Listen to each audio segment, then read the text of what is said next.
A very good evening and welcome to our exclusive interview with Minister James Cleverly, the UK Minister of State for Middle East and Africa and North Africa. Thank you for joining us, Mr. Cleverly, and welcome, a warm welcome to Kuwait. Thank you for being with us on Kuwait Television. Well, thank you, and thank you for having me for this interview. Minister Cleverly, this is your first visit to Kuwait. You've had the chance to meet with our Minister of Foreign Affairs, Sheikh Dr. Ahmed Nasser Mohammed al-Sabah. How did that meeting go? What was the scope of the meeting?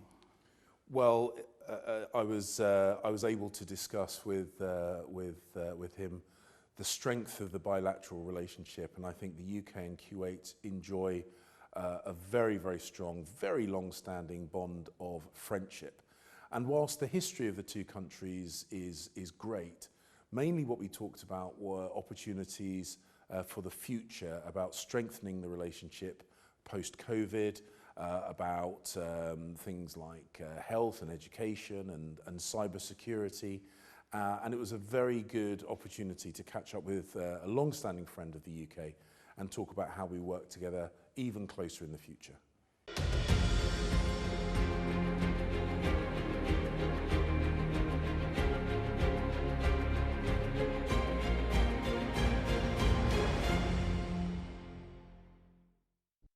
Minister Cleverly, congratulations on the appointment of the new UK ambassador to Kuwait, Her Excellency Belinda Lewis.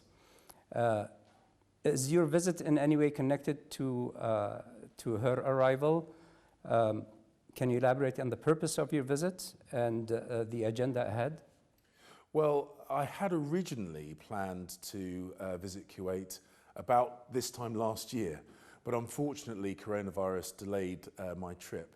But I'm very pleased that my trip now coincides with the appointment of our new ambassador, Belinda. I'm very pleased that she is the first female ambassador from the UK to come to a Gulf country. We're very proud of the number of women that we have in senior appointments within the Foreign Office. And we will work through her closely with the government and the people of Kuwait to make sure that both our countries prosper and thrive. And it was a lovely opportunity to congratulate her on her new appointment. As you mentioned, she is truly the first UK female ambassador to Kuwait since the establishment of diplomatic relations back in 1899. We welcome her with open hearts and wish her the best of luck during her tenure. The Western world has taken big steps towards empowering women, especially in the political arena. What does that mean to you personally, and how do you evaluate the role of Kuwaiti and Middle Eastern women in politics?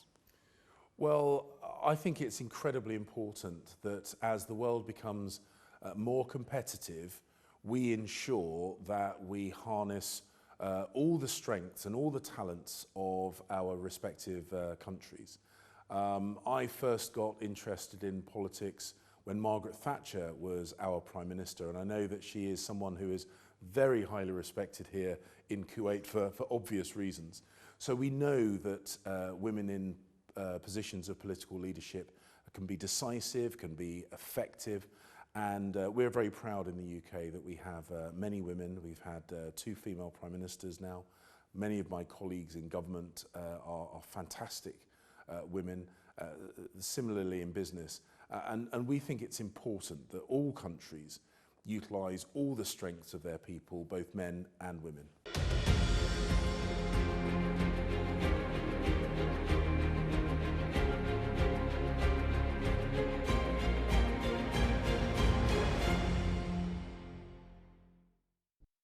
Minister Cleverly, what are some of the areas of cooperation that between the UK and Kuwait that you would like to highlight and maybe seek to develop in the near future? Well, quite famously, an important part of the relationship between the UK and Kuwait was the role that we played alongside others in the liberation of Kuwait 30 years ago now. And protecting each other is incredibly important. Then it was protecting from tanks and armies, but in the future it's protecting from environmental change, from diseases like coronavirus, and also from attacks through the internet. So issues like cybersecurity, protecting the environment, making sure the Kuwaiti and the British economies are both strong and resilient. These are the issues that we discussed on the visit. And increasingly, of course, these are challenges that can't be overcome with countries working in isolation. It requires us to work together with friends and partners, and I think this will form the nature of the working relationship between the UK and Kuwait for years to come. Minister Cleverly, in 2019, Kuwait and the UK celebrated 120 years of diplomatic relations. This historic and excellent history of relations have produced numerous initiatives, among them the UK-Kuwait Joint Steering Committee, or group. The steering group continued to meet during the COVID-19 pandemic, although online, on the internet. How effective is this committee and is this group, and can you highlight some of its work and accomplishments? Well, we very much value the work of the Joint Steering Group, and we were determined to make sure its work continued even through the pandemic. As you say, we had to be flexible and adaptable, and we continued the work online rather than face-to-face. We very much hope that in the forthcoming months, we will be able to reconvene the group face-to-face, and we can continue working on the areas of mutual benefit and mutual interest, ensuring that our respective economies are robust. We often talk about future commercial opportunities, also the exchange of ideas, the exchange of people. As I say, we are very, very pleased to welcome Kuwaitis when they come to visit the UK.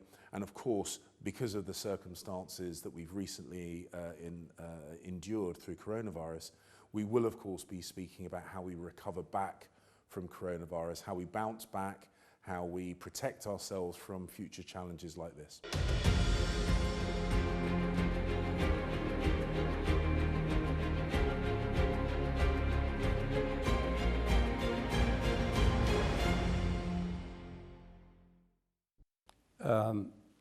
As we mentioned, the relation between Kuwait and the UK is special.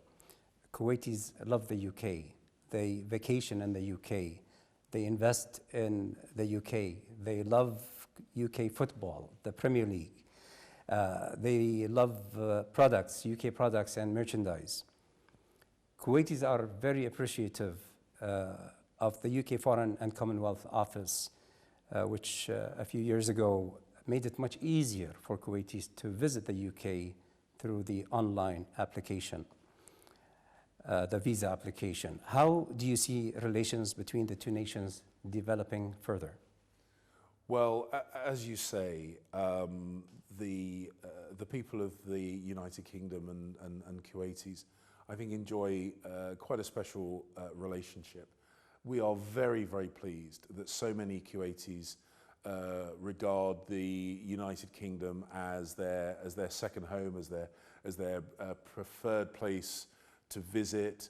When Kuwaitis invest in the UK, that's very, very pleasing to us. We're going to make sure that our visa system remains up to date and fast and convenient, because of course after this year where so many of us have been unable to travel, unable to visit family, unable to visit friends, we want to make sure that once travel is safe, that we also make it easy and convenient. And we really look forward to welcoming Kuwaitis back to the UK, and hope that you'll come back in large numbers, and we can go back to those happy days before this coronavirus, where we welcomed you in significant numbers, whether it be, as I say, to study or to go shopping. If you make it easier for them to travel, they will come, I assure you. Minister Cleverly, the COVID-19 pandemic has struck almost every nation in the world. We hear some good news from the UK, however, with regards to containing the pandemic. How has this virus impacted the UK, and what about the future outlook? Well, the United Kingdom has been hit hard by the virus, as have many other countries in the world. The UK has a service-based economy, service sector economy, and when we had the social restrictions in place to help defeat the coronavirus pandemic, of course, that hit the service sector particularly hard. And so it has made an impact on the UK. However, we are very proud that one of the leading vaccines against coronavirus was developed in collaboration between AstraZeneca and the University of Oxford, funded research by the British government, and we really hope that that vaccine will play a huge part in helping the world defeat coronavirus. What we're now seeing is, because of our vaccine program in the UK, the number of infections has reduced, the number of hospitalizations has reduced, and thankfully the number of people who are dying from coronavirus has hugely reduced. So we believe we are now on the road back to recovery, and we're also now very keen to make sure that we support the rest of the world through their vaccination programs so that we can all defeat this virus together.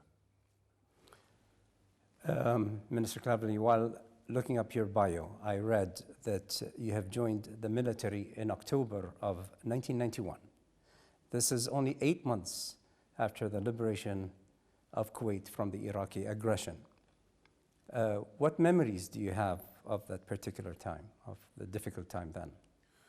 Well, this might sound strange when you think I was 3,000 miles away, but at the time I remember watching the news reports, watching the build-up to the conflict, watching the international community support the people of Kuwait, support their right to be an independent nation, and through our work with both the Kuwaitis and our coalition partners to liberate Kuwait. And for me, as a young man at the time, I remember seeing that and feeling a huge amount of pride that the UK had played its part supporting the people of Kuwait in defending themselves.